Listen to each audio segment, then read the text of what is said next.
Yeah. Yeah, Mama. Mama! Yay, Nash! My name is Brittany Steinman. I am the mother of Nash Steinman, who has a disease called SMARD, S-M-A-R-D. Spinal muscular atrophy with respiratory distress.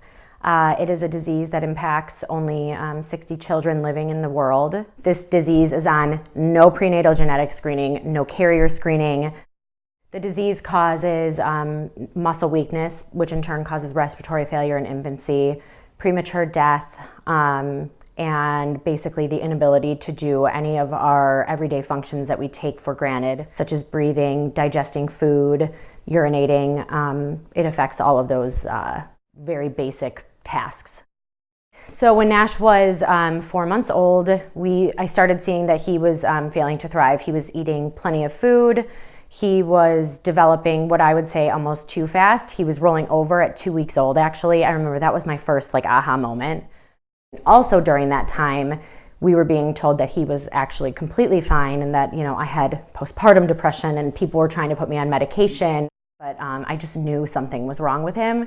I didn't think it was going to be quite this bad, but I knew something was up. The actual diagnosis we found out when he was 11 months old. We actually got the genetic diagnosis. There is this very, very promising thing of gene therapy that's in our future.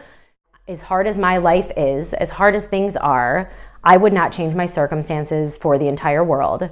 And I'm so happy that I trusted my intuition to make sure that, that he not only lived, but lived the best life possible.